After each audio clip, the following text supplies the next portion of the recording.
So we are moving beyond thought, not back. We step beyond thought. This is humanity's destiny. And it's urgent now, not in the sense of, oh, we must get there. It's urgent in the sense that there is an intensity now to the arising consciousness, because the madness that is the dysfunction of the old consciousness is also accelerating.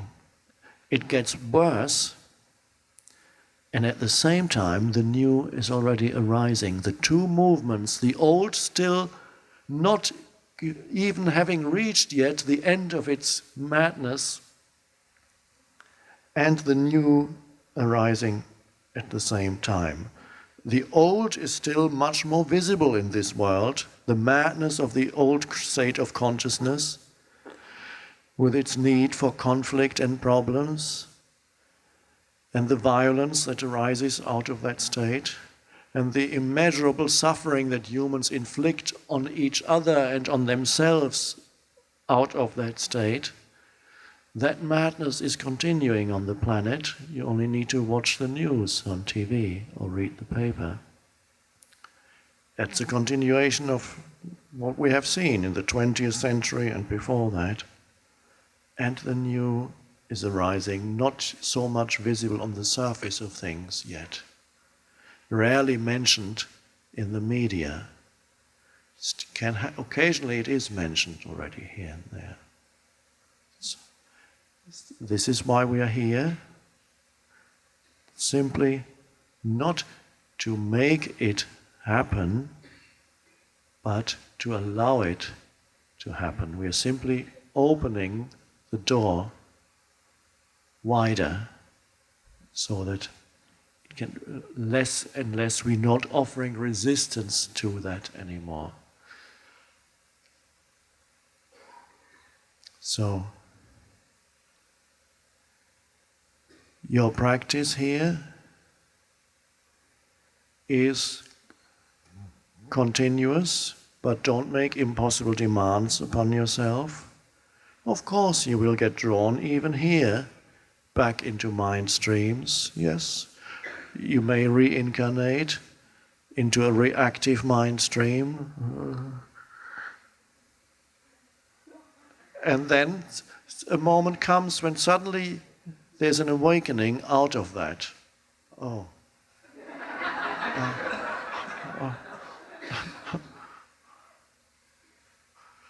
And you can see how clear, how obvious the difference between the states of the awakened state. A moment ago, you were in that heaviness, that dense energy. And suddenly, you step out, and it's also like having left. When you're on the plane, it goes through the clouds, and suddenly the clouds are underneath you. Oh, and there's vast, clear space, infinite. And the clouds are still there, but you're not in them anymore. Oh.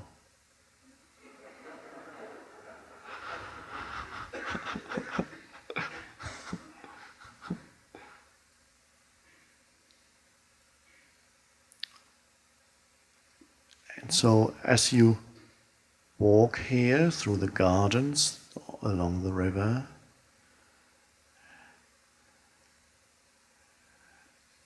see if you can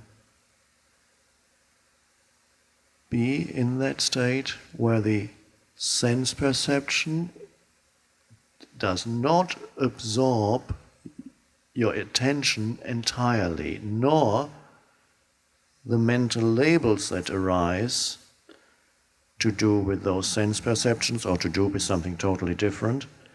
They don't absorb your attention totally. Attention remains free as the field of attention. In other words, you perceive in and through stillness, without needing to label everything immediately through the mind. Of course, you know you're looking at this flower, you know it's a flower without having to tell yourself that this is a flower. You know it's beautiful without having to tell yourself that it's beautiful. And so you realize that there is vast knowing beyond mental labels and concepts. And then you know far more than you could ever know through labels or concepts, because you sense there is a depth to that which we call flower and an aliveness to that which we call flower. That mystery that is not explained by the label flower at all. That mystery that is covered up by the label flower and gives you the delusion that now you know what it is. Just a sound. You've made a sound that has come out of your mouth, or you've uttered the sound in your mind, and that gives you the delusion that you know what that is. Children are told that when they learn a language, the delusion is reinforced every time you tell a child, that's called such and such. I have forgotten the names of flowers. What's that? Gladioli. This is a gladioli, if that's what it is. And the child will believe you. Dreadful.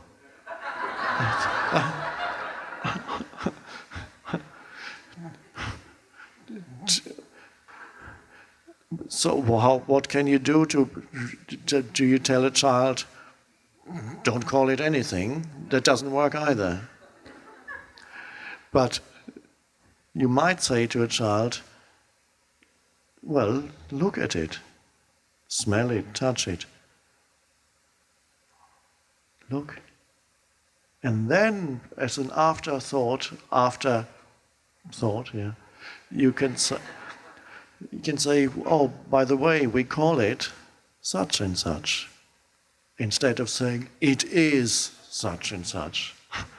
Then that creates some distance from the label, so that the child doesn't totally believe in that label, because then you get more and more trapped in concepts and labels until you reach the age of, then finally at 18, you're totally imprisoned.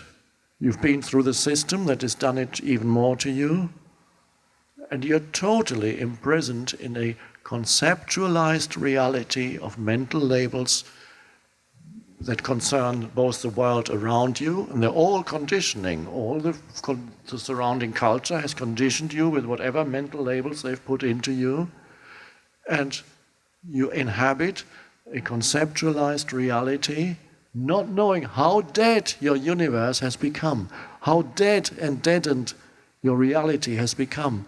And you live equally in a conceptualized sense of self.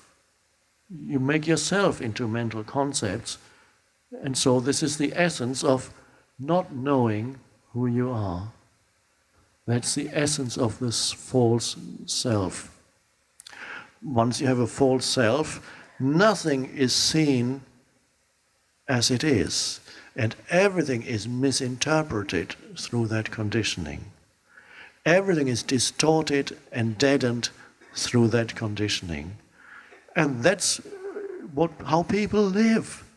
And that is our entire civilization has come out of that.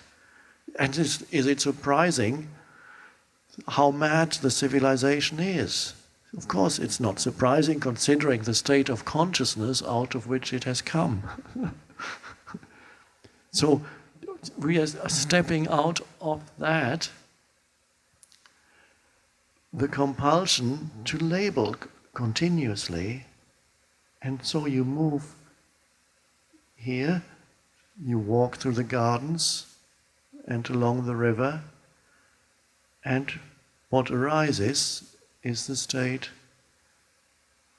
that is free of the need to label. And should a label arise in you as you walk, which is a thought, you recognize it as just a thought and not it. And then it arises and passes and you're back in just... And then perhaps another compulsive label comes. Okay. And then somebody comes towards you on the path, walking. And some mental judgment comes in concerning the form of this being.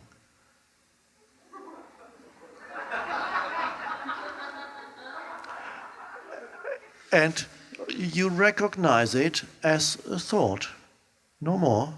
You no longer completely believe in it, you're not completely in it anymore.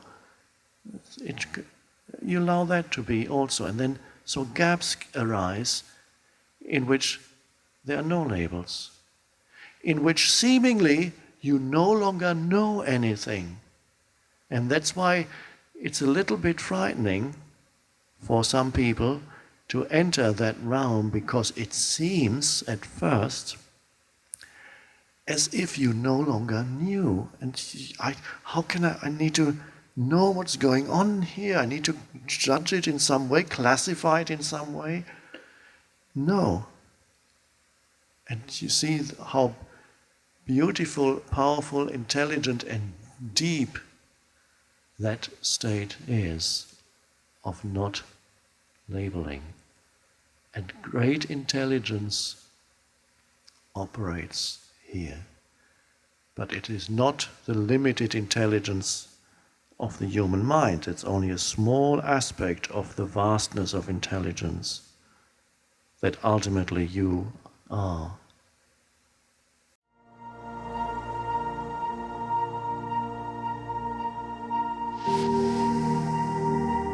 This mind-made sense of self is also much more focused on the negative than the positive.